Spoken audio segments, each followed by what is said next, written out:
మీరు దీని మీద అపోజ్ చేయడం కరెక్ట్గా లోయర్ అయిపోయినది. దీనివల్ల అనేక ప్రయోజనాలు ఉంటాయి. దానికి కూడా సహకరించాల్సిందిగా మరొకసారి అందరికి విజ్ఞప్తి చేస్తున్నాను. అధ్యక్ష, మీరు ఒకసారి చూస్తే సాగునీటి ప్రాజెక్టుల విధ్వంసంపై నేను యుద్ధ వేరి చేశా. నేను ఆ రోజు అధ్యక్ష ఒక పక్క అన్ని ప్రాజెక్టులు అప్పటికే ఏదైతే మన రాజంపేట దగ్గర ఉండే అన్నమయ్య ప్రాజెక్టు కొట్టుకోబోయే పరిస్థితి వచ్చింది.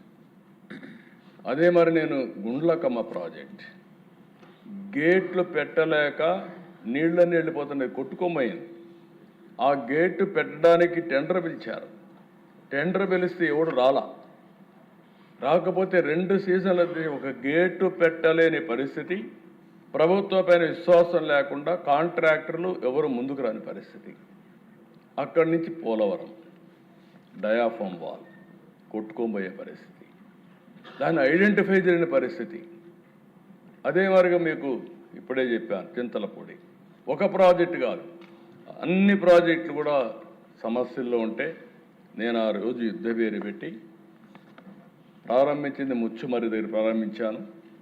శ్రీకాకుళం వెళ్ళి ఏదైతే మన వంశధారి దగ్గరికి వెళ్ళి ఎండ్ చేసి ఫేజ్ 2లో మళ్ళీ చైతన్యం తేవాలని నేను అనంతపూర్ జిల్లాకు ప్రారంభించి నంద్యాలకు వచ్చాను. అధ్యక్ష, నంద్యాలకు వస్తే వాళ్ళు చేసిన తప్పుని కరెక్ట్ చేసుకోలేకుండా సమాధానం చెప్పలేక నన్ను ఉన్నపళంగా వచ్చి అరెస్ట్ చేసి జైల్లో పెట్టారు. అధ్యక్ష, చేయని తప్పుకు 53 రోజులు జైల్లో ఉన్నా అయినా పర్వాలేదు. ఆ రోజు నుంచి నా మనసులో ఒక పట్టిన గట్టి కోరిక ఏంటంటే, నేను పుట్టినటువంటి ఈ గడ్డకు తెలుగు తల్లికి జలహారతి ఇవ్వాలి, ప్రతి ఒక్క ఎకరాకు నీళ్లు ఇవ్వాలనే సంకల్పంతో, దృఢమైన సంకల్పంతో నేను ముందుకు పోతున్నాను.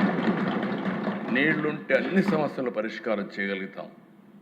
ఆ నీరు లేకపోతే అన్ని సమస్యలు వస్తాయి. కావేరీ పైన ఎంత గొడవ జరిగిందో చూసాం.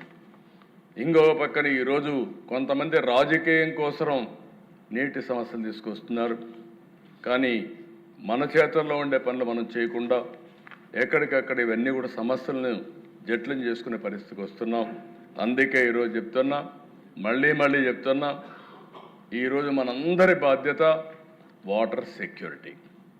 ఆంధ్రప్రదేశ్కు ఉండే అడ్వాంటేజెస్ దక్షిణ భారతదేశంలో వేరే రాష్ట్రాలకు లేవు.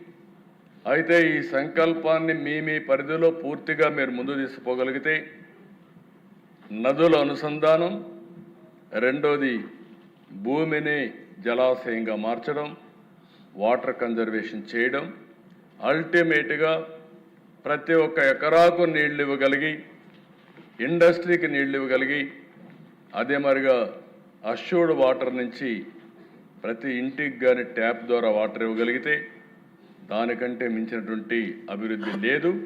దయచేసి ఈరోజు ఈ సబ్జెక్ట్ మనం డిస్కస్ చేస్తున్నాం. ఒక నిర్దిష్టమైన టైం బౌండ్ ప్రోగ్రామ్ పెట్టుకొని పూర్తి చేస్తాం. చేయడమే కాదు, ఒక బ్లూ ప్రింట్ కూడా తయారు చేస్తాం తొందరలోనే. ఒక టైం బౌండ్ ప్రోగ్రామ్ పెట్టుకొని ఏ విధంగా చేయాలో చేసుకుంటూ ముందుకు పోయి ప్రతి ఒక్క ఎకరాకు నీళ్ళు ఇచ్చే బాధ్యత, త్రాగడానికి కూడా ఒక క్వాలిటీ వాటర్ ఇచ్చే బాధ్యత, ఇండస్ట్రీకి నీళ్ళు ఇచ్చే బాధ్యత తీసుకొని ఈ రాష్ట్రం రుణం తీర్చుకుందాం. దయచేసి అందరూ సహకరించవలసిందిగా మరొక్కసారి కోరుకుంటూ నమస్కారాలు.